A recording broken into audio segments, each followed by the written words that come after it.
에베소서 4장 1절에서 6절까지의 말씀인데요. 제가 한 절 읽고 여러분들 한 절 읽고 마지막 절은 함께 읽도록 하겠습니다.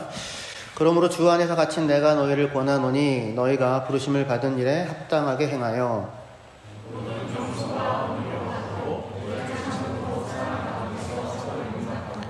평안에 매는 줄로 성령이 하나 되게 하신 것을 심써 지키라.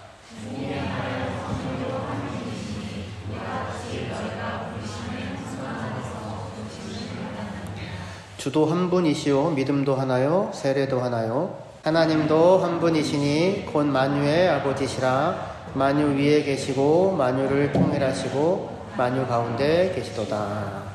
아멘.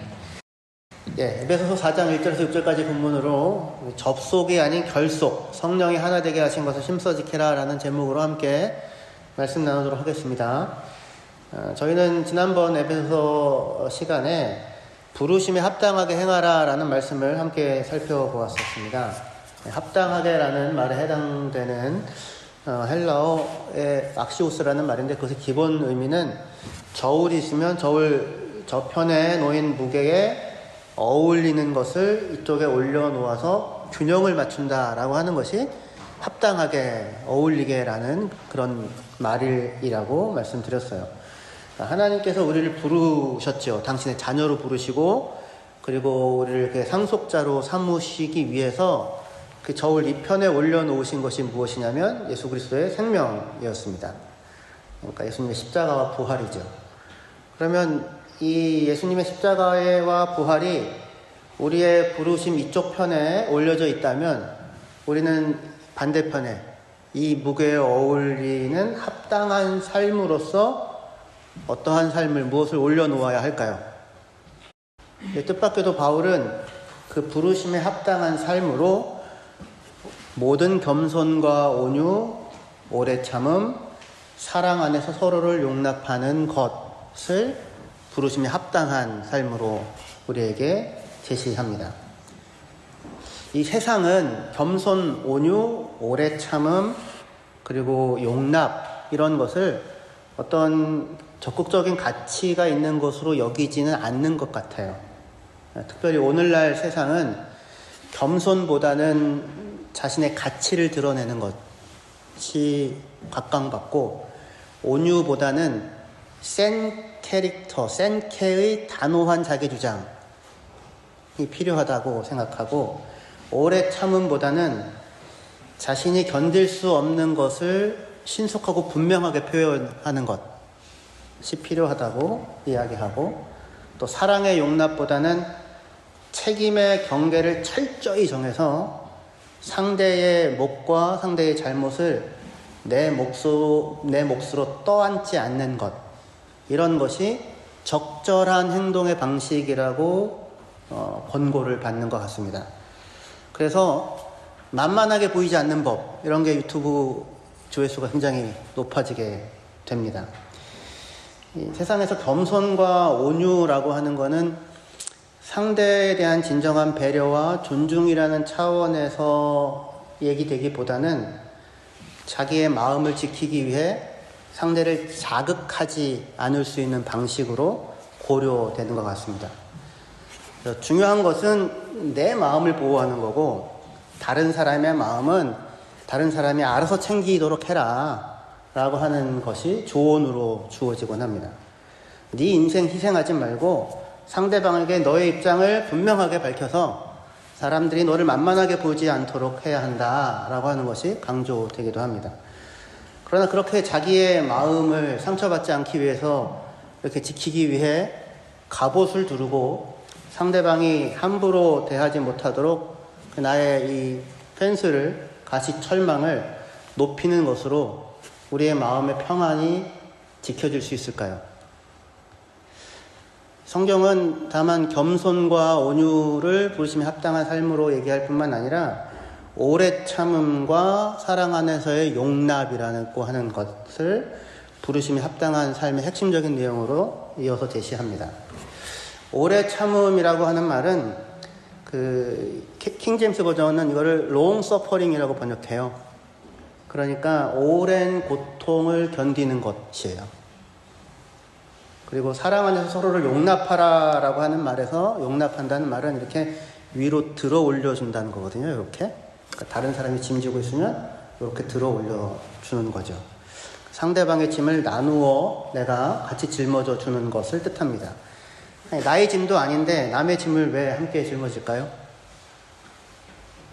그건 사랑 때문입니다. 그래서 사랑 안에서 서로를 짊어져 주고 이렇게 이야기합니다.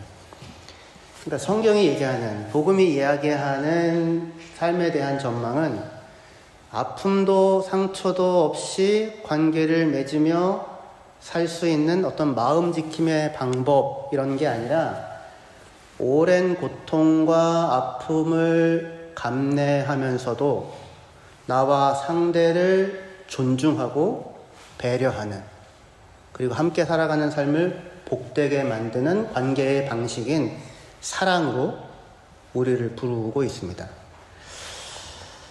겸손과 온유로 사람들을 대하면 그러면 사람들이 나를 함부로 대하지 않을까 라는 그런 두려움에서 사람들은 이제 세게 나가려고 하지만 성경이 얘기하는 겸손과 온유로 사람을 대하라 라고 할 때에 뒤에 있는 정서는 두려움이 아니고요, 사랑이에요. 그러니까 사랑의 이 마음에 있어서 그것이 이유가 되어 겸손과 온유로 대하는 것입니다. 사랑이 아니라 두려움이라고 하는 것이 마음에 가장 깊숙하게 놓여져 있는 정서이기 때문에 일반적으로 사람들이, 사랑이 아니라 두려움이 마음 가장 깊은 곳에 놓여있는 정서이기 때문에 겸손과 온유로 상대방을 배려하고 그로 인해 생기는 고통을 기꺼이 감내하고 누군가를 위해 함께 짐을 짊어지는 수고를 하는 것이 그게 어리석고 바보 같은 짓이다라고 하는 그런 생각을 갖게 됩니다. 나의 마음을 내가 지키고 나의 이익을 내가 지키고 나의 가치를 내가 지켜내야만 한다고 여기며 살아갈 수밖에 없는 세상, 기본 정서가 두려움이에요.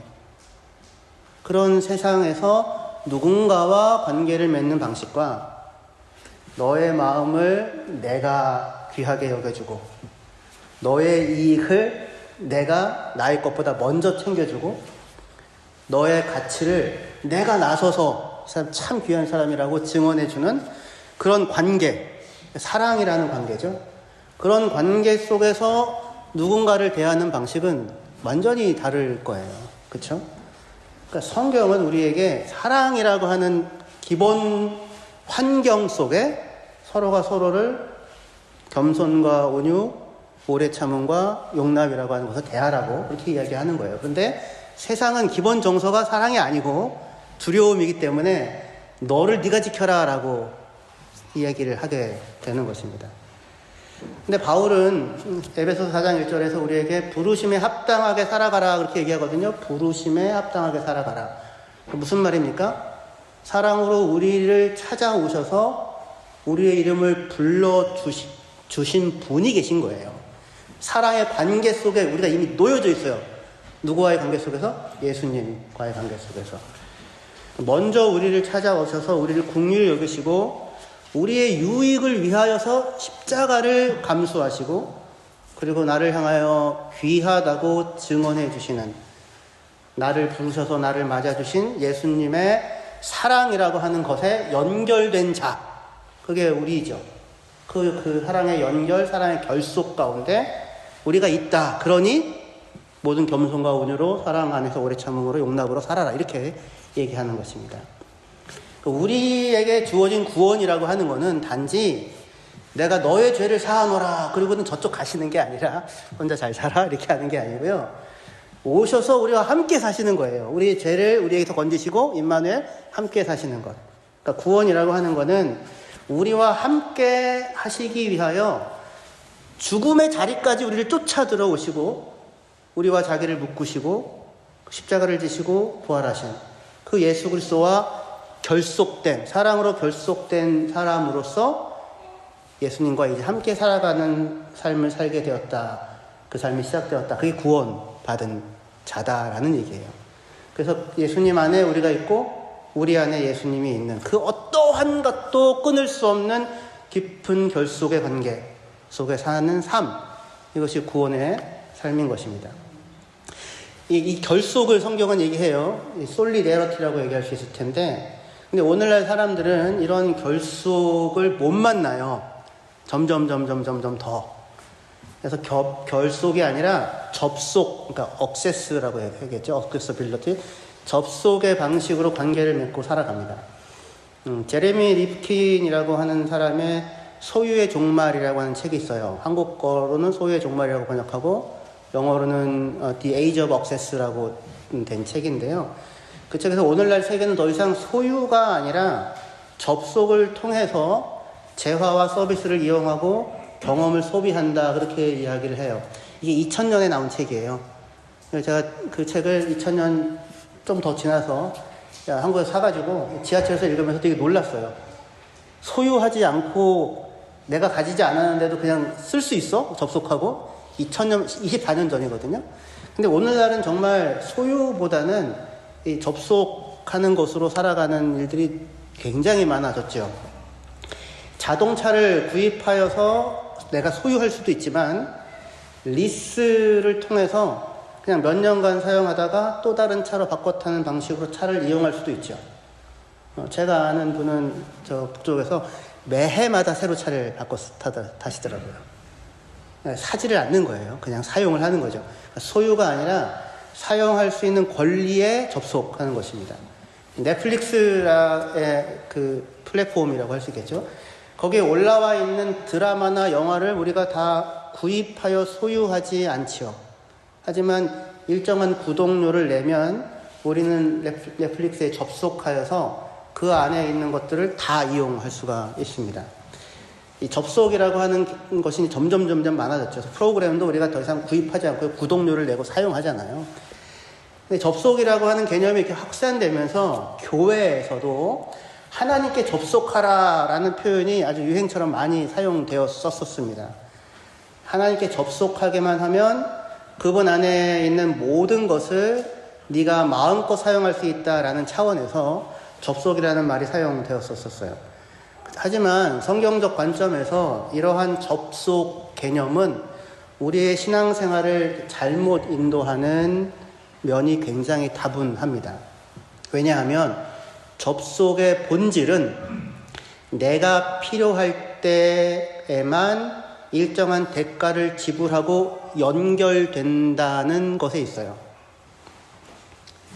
근데 신앙은 그렇지 않죠. 구원은 그렇지 않습니다. 필요할 때만 연결되는 게 아니잖아요. 십자가를 지시고 죽으셔서 나와 함께 묶으셨다는 겁니다. 나는 너를 놓지 않겠다. 그게 구원이죠. 우리도 마찬가지고요. 만일 제공되는 서비스가 우리가 지불하는 대가에 비해서 만족스럽지 않다면 우리는 그 플랫폼을 떠나서 새로운 접속처를 찾게 되지요. 오늘날 시대가 그렇죠. 넷플릭스가 별거 아니다 그러면 이제 디즈니 플러스로 가고, 그것도 별거 아니다 그러면 아마존으로 가고, 이렇게 할 수 있는 거잖아요.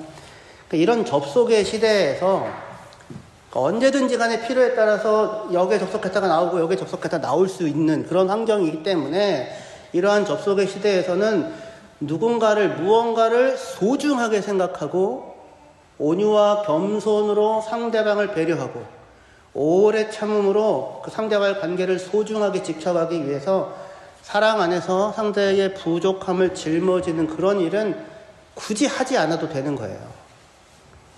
그래서 필요한 만큼만 발을 들여놓고 쓰임이 닿으면 발을 빼는 접속의 방식은 그렇기 때문에 엄밀한 의미에서 관계라고 말할 수 없고 그냥 연결이라고 얘기할 수 있을 거예요. 근데 이러한 연결로만 이루어진 우리의 삶은 진정으로 풍요로울 수 있을까요?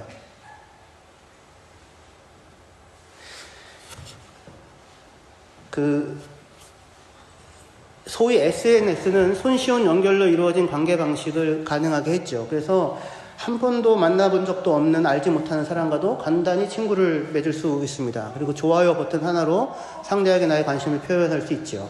하지만 친구를 삭제하거나 차단하는 것도 클릭 한 번으로 얼마든지 쉽게 처리할 수 있어요.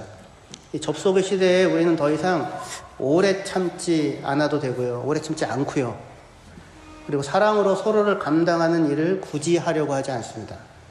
사람들은 일정한 거리를 두고 서로를 만나고 불편하지 않을 정도로만 어떠한 일에 참여하며 나를 불편하게 하는 모임이나 사람들은 마음 밖으로 밀어내버리면 그만인 것입니다.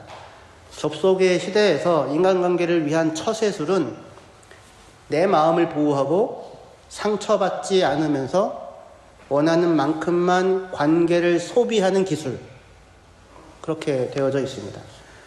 그러나 이것으로 우리는 더 행복해졌나요? 우리 영혼의 깊은 필요가 채워지던가요? 호주에서는 16살 이하의 SNS 사용을 법으로 금지했다고 하죠. 그게 행복하지 않은 거예요. 깊이 관계에 맺으며 살아가기 어렵다고 판단하는 부분이 있는 겁니다. 세상에서 관계만큼 어려운 게 없지요. 사회생활에서 겪는 어려움의 120%는 관계에서 비롯된다고 말해도 과언이 아닐 거예요. 오늘날 그래서 심리학, 정신의학, 뇌과학 등 여러 학문 분야는 관계의 어려움을 덜어주기 위한 다양한 조언과 새로운 과학적 발견에 근거한 연구 결과들을 홍수처럼 쏟아놓고 있습니다. 그러나 그것으로 우리 안에 있는 관계적 갈증과 관계에 대한 갈등이 손쉽게 해결되던가요? 그 어떤 방법도 그러나 성경이 제시하는 복음의 선포와 비교할 수 없을 것입니다. 복음은 하나님께서 깨어진 관계를 회복하셨다라고 하는 선포예요.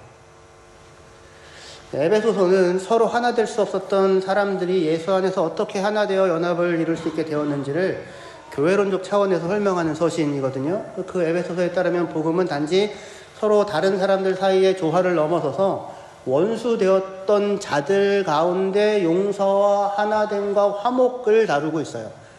죄가 깨트려 놓은 관계를 어떻게 복음이 그 원수됨을 넘어서서 회복하는가라고 하는 것이 성경에 들려주는 이야기입니다. 복음에 따르면 십자가는 죄인을 용서하시기 위한 하나님의 방법이었고, 이 방법만이 참된 의미의 관계의 회복을 가져다 주는 거예요.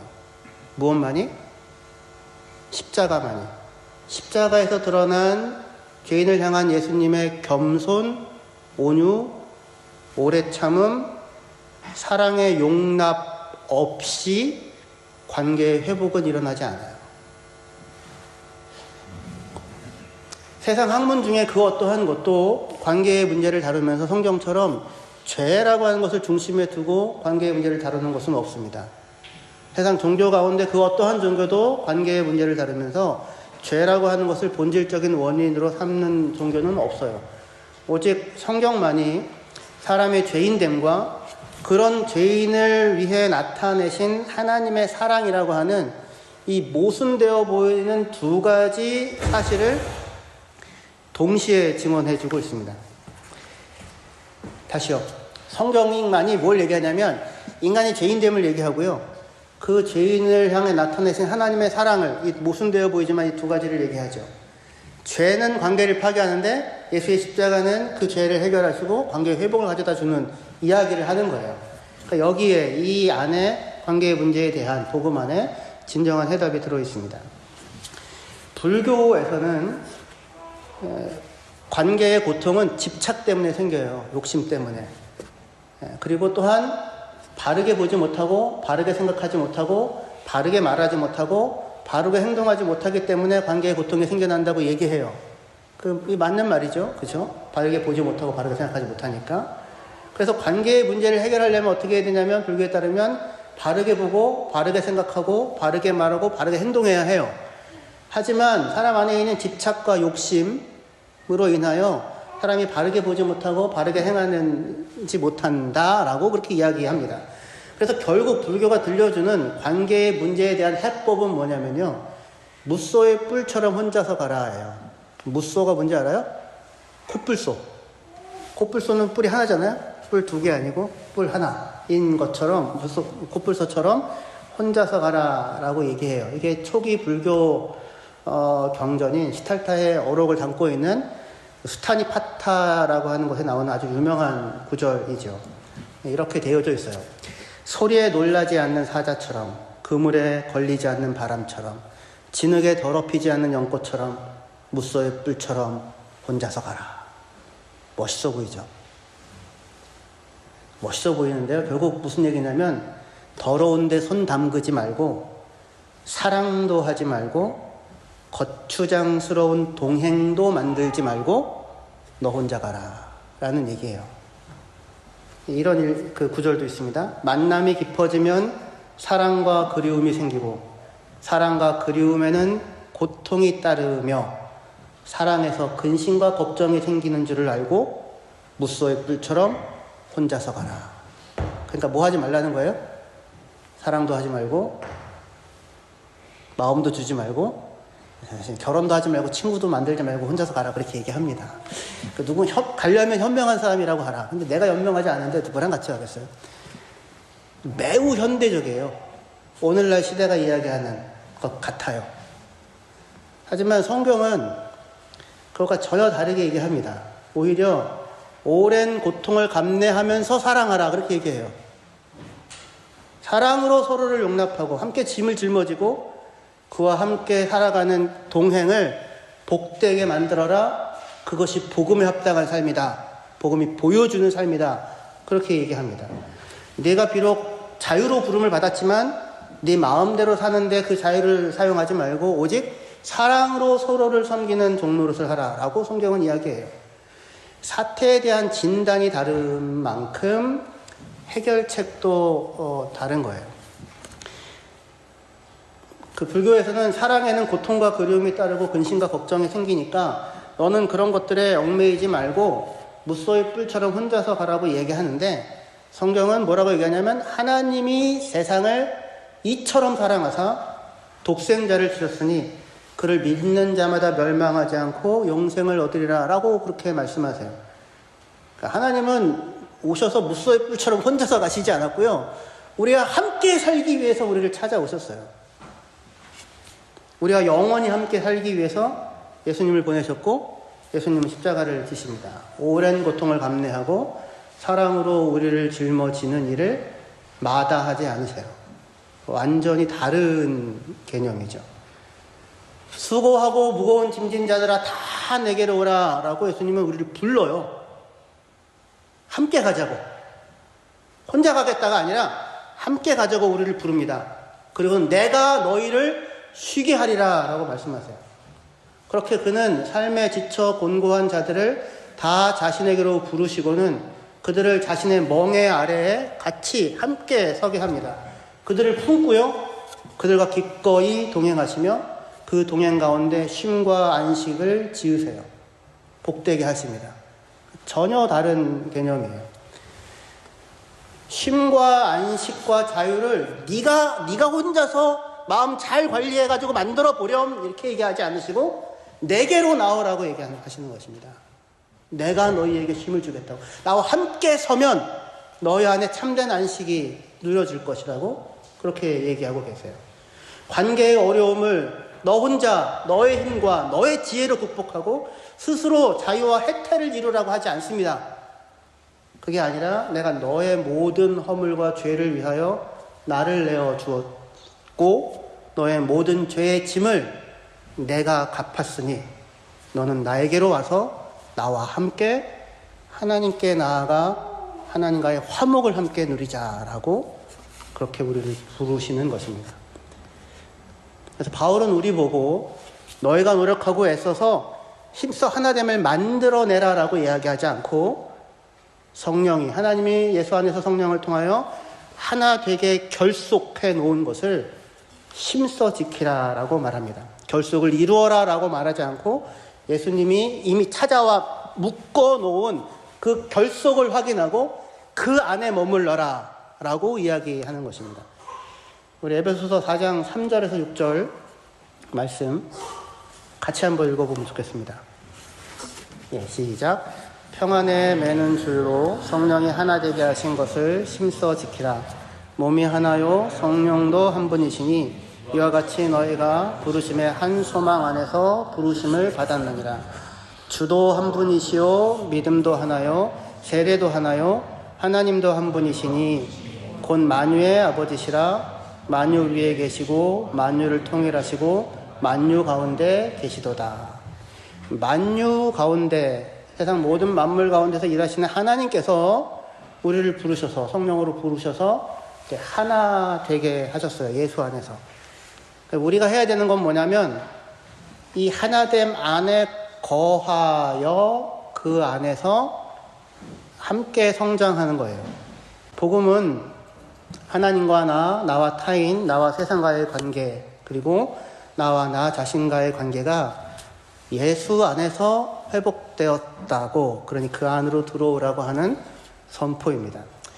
회복이 필요한 이유는 그 관계가 죄로 인해 깨어졌었기 때문이에요. 축복이어야 하는 게 관계거든요. 근데 그게 죄로 인해 깨진 거예요. 우리 결혼식 할 때 불쌍히 여기며 신랑 신부를 봅니까? 불쌍해. 결혼해가지고 어떻게 살려고 결혼을 하나. 정말 안타깝습니다. 이런 마음을 가져요? 애가 세상에 태어났을 때 너는 정말 어떻게 이 고통스러운 삶을 살아가려고 이 땅에 태어나니, 부모님한테 정말 애도합니다 이래요? 그렇지 않아요. 관계는 복이에요. 행복이 초대거든요. 축복하는 것으로 부름을 받은 것이 결혼이고 탄생이잖아요. 그죠? 그 관계로 불러들이시는 것입니다. 근데 죄로 인하여 그 관계가 깨졌던 거예요. 죄로 인하여 그 관계가, 축복이어야 할 관계가 고통으로 물들게 되었던 것입니다. 도대체 죄가 무엇이길래 축복이어야 할 관계를 깨트릴 뿐만 아니라 그 관계를 고통과 괴로움으로 변색시킨 것일까요? 루터는 죄인인 인간을 묘사할 때 자기에게로 굽어진 존재라고 표현했어요. 뭐라고요? 자기에게로 굽어진 존재가 죄인이에요. 그러니까 이게 타인에게 나가지를 못해요. 뭔가를 봐도 결국은 뒤틀려져 있는 관점으로, 자기로부터 뒤틀려진 관점으로 보게 되고 관계를 하게 됩니다. 그러니 타인과의 관계를 제대로 맺을 수가 없게 되죠. 죄라는 건 언제나 법이 있어야만 생겨요. 죄를 지었다는 것은 법을 어겼다는 것이고, 죄인이라는 것은 법을 어긴 사람을 가리키는 말입니다. 교통법규든 민법이든 형법이든 법은 함께 살아가는 사람들이 함께 살아갈 수 있기 위해 필요한 기준을 마련해 놓은 거죠. 중앙선이 있어야 서로 안 부딪힐 거 아니에요. 그죠? 이 기준이 지켜지지 않으면 사회적 관계가 흐트러지고 그로 인해 개인과 공동체가 피해를 입게 될 것입니다. 그래서 죄가 무엇인지를 알려면 법이 무엇인가, 법 규정이 무엇인가를 알아야 해요. 이 세상에는 민법과 형법 같은 실정법이 있고 도덕법 같은 양심의 법도 있지만, 그러나 우리에게 있어서 가장 중요한 것은 하나님의 법입니다. 우리를 존재하게 하신 하나님의 법. 근데 그 법이 어겨진 것, 그 법이 깨어진 것이 죄가 되는 것이죠. 최초의 인간에게 주어진 하나님의 최초의 명령은 무엇이었습니까? 선악과 따먹으면 죽어, 이거 아니고요. 생육하고 충만하고 번성하라, 땅에 충만하라 하죠. 생육하고 번성하며 땅에 충만하라 라고 하는 축복의 명령이 처음 주어진 하나님의 명령이었어요. 그리고 이 세상과 그 안에 있는 모든 것을 다스리고 보호하고 돌보라 라고 하는 위탁의 명령이 우리에게 주어졌습니다. 하나님은 인간에게 복을 주시면서 그들에게 역할과 책임을 주시고요, 그리고 의무를 부여해 주었어요. 그리고 나서 하나님과 사람 사이의 관계를 규정하는, 아니 모든 관계가 이 축을 중심으로 돌아가는 어떤 핵심 축에 해당하는 한계 규정을 주십니다. 그게 창세기 2장 15절부터예요. 여호와 하나님이 그 사람을 이끌어 에덴 동산에 두어 그것을 경작하며 지키게 하시고, 여호와 하나님이 그 사람에게 명하여 이르시되 동산 각종 나무의 실과는 내가 임의로 먹되 선악을 알게 하는 나무의 열매는 먹지 말라. 내가 먹는 날에는 반드시 죽으리라. 이렇게 말씀하세요. 뭐 하지 말라고요? 선악을 알게 하는 나무의 열매는 먹지 말라 라고 하는 법을 하나님이 아담에게 주십니다. 그런데 아담은 그 법을 어기고 그것을 먹게 되죠. 다시 말해서 선악과 좋음과 나쁨을 구분하는 열매를 먹게 돼요. 좋음과 나쁨을 구분하고 정하는 자가 있다면 그 자가 하나님이에요. 선악과를 먹는다는 것은 내가 좋음과 나쁨을 나누는 기준이 되겠다는 거예요. 여기가 죄가 시작되는 자리입니다. 자기가 자기를 만들지도 않은 주제에 자기가 누구인지도 모르는 존재인 인간이 자기를 중심으로 좋음과 나쁨을 나누고는 그것을 기준으로 타인과 자기를 평가하면서 나아가 하나님조차도 나의 판단에 따라 있어도 괜찮은지 그렇지 않은지를 결정하겠다고 하면서 아담은 하나님이 주신 법을 어겼고 그러면서 죄가 법을 어긴 것과 더불어 세상에 들어오게 되었습니다. 죄는 하나님 아닌 자가 하나님이 되겠다고 나서는 것인데 우리가 그렇게 하고 있어요. 우리가 하나님이 사람을 위해 둘러놓으신 울타리를 제거하고 사람이 자기를 중심으로 좋음과 나쁨을 나누면서 범죄한 인간은 자기 안으로 구부러졌고 자기 안으로 고립되게 되었습니다. 좋음과 나쁨을 선악과를 먹고 좋음과 나쁨을 자기를 중심으로 나누겠다고 하였으나 정작 인간이 마주한 거는 나를 좋다 나쁘다고 보는 타인의 시선이라는 감옥이었어요. 아무도 아담 보고 벗었다고 고소하는 자가 없었으나 스스로가 스스로를 부끄럽다고 여겼고 그런 만큼 그 인간 또한 나를 부끄럽게 여길 것이라고 생각하자 다른 사람들의 눈앞에서 자기를 가려야 했죠. 그러니까 한편 아담은 자기를 기준으로 다른 사람들을 평가하면서도 언제나 나를 그렇게 볼 수 있는 다른 사람의 시선 앞에서 뭘 해야 하냐면 나의 옳음을, 나의 좋음을 증명해야만 하는 지옥에 빠지게 되었던 것입니다. 정신분석학자인 락강이라는 사람은 인간은 자신을 있는 그대로 인정하고 사랑해줄 누군가를 평생을 찾지만 결코 찾지 못하고 죽는다라고 그런 의미로 말을 해요. 왜냐하면 좋음과 나쁨의 판단을 가지고서 자기를 부끄럽다고 여기는 자들이 서로가 서로에 대한 타자예요.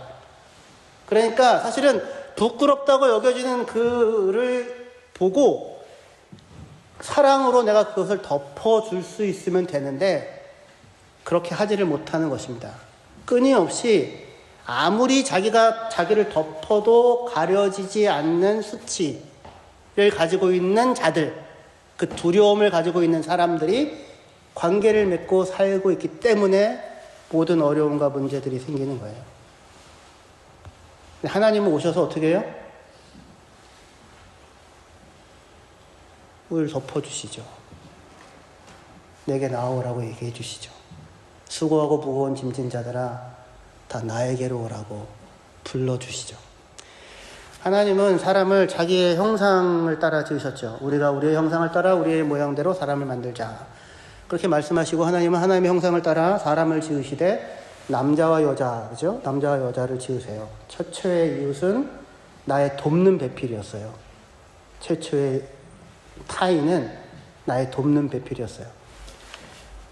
사람은 처음부터 너 없이 나 홀로 충족될 수 없는 존재로 지어졌어요. 그러니까 누군가가 나를 사랑해줘야 되고요. 내가 또 누군가를 사랑해줘야 되는 존재로 처음부터 지어졌어요. 내가 누구인지 말할 수 있는 자는 누구일까요? 나를 잘 들여다보면 내가 누구인지를 알 수 있을까요? 그렇지 않고요. 인간은 너와 나의 관계 속에서 비로소 내가 누구인지를 알게 되고 그리고 너로 인하여 나로서 세워지고 우리로서 성장을 하게 돼요. 하나님 그렇게 만드셨어요. 모든 것을 천지 만물을 다 지으시고선 심히 좋다고 말씀하셨던 하나님이 그런데 아담이 홀로 있는 것을 보고는 좋지 않다 그렇게 말씀하셨죠. 창세기 2장 18절에. 그죠? 아담이 혼자 있는 것을 보고는 좋지 않다고 말씀하셨어요. 혼자 있는 아담의 좋지 않음을 좋음으로 바꾸어 내시는 하나님의 방법은 무엇이었습니까? 아담을 업그레이드 하는 게 아니었어요. 아담을 더욱더 뛰어난 존재로 만드는 것으로 아담을 좋게 만들어는 게 아니었어요.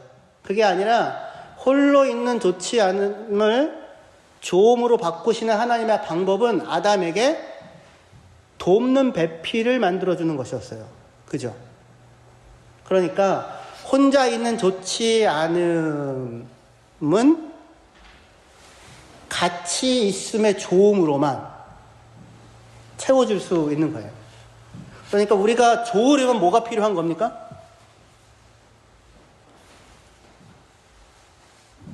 나를 좋다고 말해주는 돕는 자가 있어야 하는 거예요.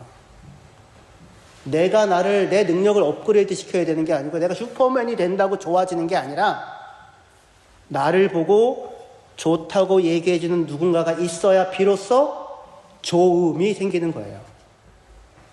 나를 향해 너는 참 귀하고 소중하다라고 말해주는 너로 인하여서 비로소 나는 좋을 수 있어요. 너와 함께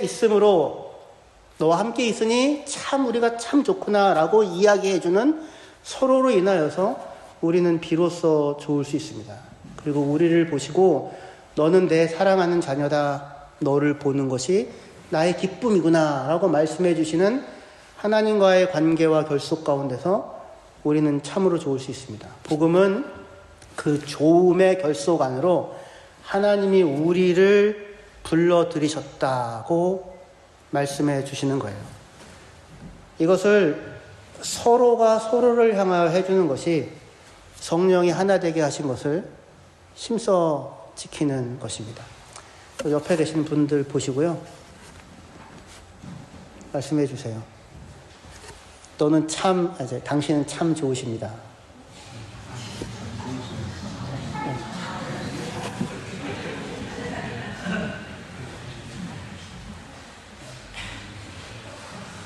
그 뼈를 갈아 넣어서 노력해도요, 좋음이 안 생겨요.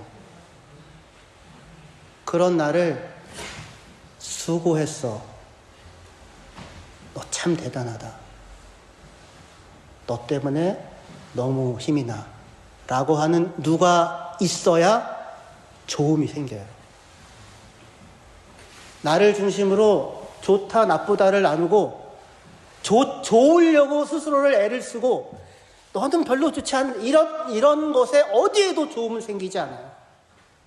하나님께서 아담을 지어 놓으시고 혼자 있으니 뭐하다고요? 좋지 않다고요. 그 좋지 않음을 좋음으로 바꾸기 위해서 하나님이 하신 조치가 뭐예요? 아담의 능력치를 업그레이드 하는 게 아니에요. 더 완벽하게 만드는 게 아니에요. 아무도 우리는 하나님이 아니잖아요. 그럼 우리를 보고 좋다고 말해주는 돕는 내 앞에 서 있는 누군가가 있어야 비로소 인간은 좋을 수 있는 거예요. 근데 하나님은 죄인인 우리를 예수 안에 넣고는 좋다고, 내가 너를 사랑한다고, 내가 너를 기쁘다고 말씀해 주시는 것입니다. 그 안으로 우리를 부르는 것이 복음이에요. 그 안에 성령이 그렇게 우리를 하나님의 사랑의 결속 안에 하나로 묶어 놓으셨으니 그 안에 굳게 거하고 서로가 서로를 향하여 좋다고 이야기하는 삶을 살라고. 그리고 저 밖에 좋다고 좋아요가 필요한 인간들이 너무 많아요. 이번에 로제가 넘버원 걸이라고 알아요? 노래? 그걸 엄청나게 이제 다시 히트하고 있는데, 얘기가 뭐냐면 나를 좀 제발 좋다고 말해줘요. 나를 예쁘다고 말해줘. 내가 잘한다고 말해줘. 내가 괜찮다고 말해줘.